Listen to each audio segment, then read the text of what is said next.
Bonjour, je suis Hakim La'alam et je vous propose ma chronique du jeudi 18 avril 2024.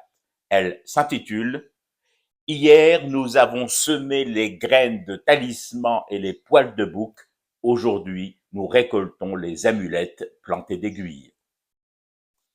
Et l'on feint, en 2024, de découvrir qu'entre 1500 et 2000 personnes se sont empressées de s'asseoir en face d'un raqi, un exorciste, dans cette bonne ville de Khenchla, afin de bénéficier de son magnétisme magique.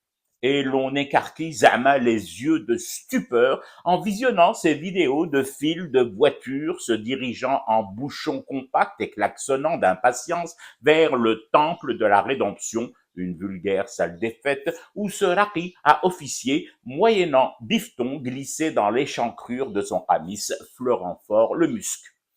Peu m'importe que cette scène se soit déroulée à Khenchla, elle aurait pu avoir lieu à Tirkchbila sur Oued, que ce n'est pas franchement le sentiment de stupeur qui m'envahit. Pourquoi être stupéfait face à une ruqya collective géante?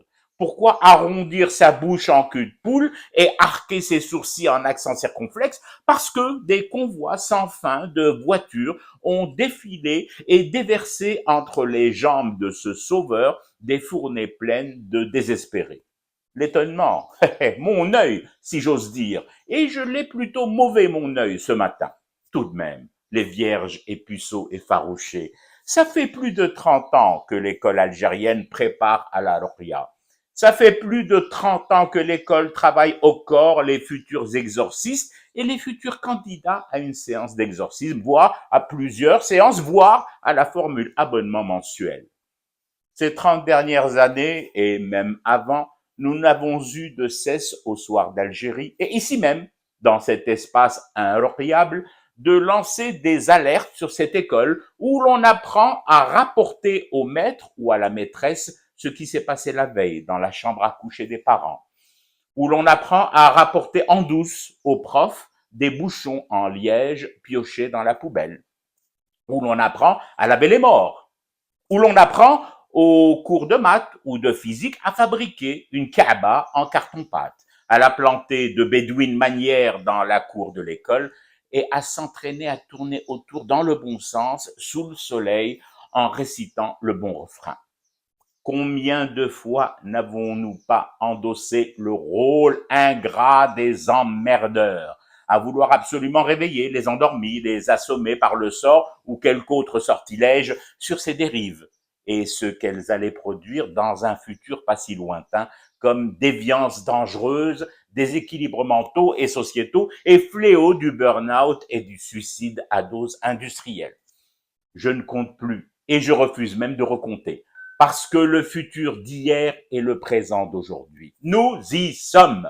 Nous sommes en plein dedans dans ce futur craint à juste raison par la poignée que nous étions. Si je devais me montrer aujourd'hui étonné, c'est devant le côté plutôt restreint, superficiellement, non réellement invasif de ces phénomènes de ruqya géante, d'exorcisme des salles des fêtes. Mais là aussi, attention. Attention à croire que ces pratiques sont limitées dans la géographie. Erreur encore plus fatale que d'avoir été aveugle face aux dégâts d'une école laissée plus de 3 décennies durant aux mains de la coalition islamo-baathiste. Non. Si on en parle moins ailleurs, c'est que l'école a aussi produit de piètres journalistes comme moi qui ne couvrent pas avec tout le professionnalisme constant qu'induit leur métier tout ce qui se passe chez nous. Point barre, tatoué sur le front du raqi. Je fume du thé et je reste éveillé. Le cauchemar continue. C'était Hakim La'alam. Je vous retrouve demain. Ou plutôt non, je vous retrouve samedi pour une autre chronique et une autre façon de dire son amour à l'Algérie.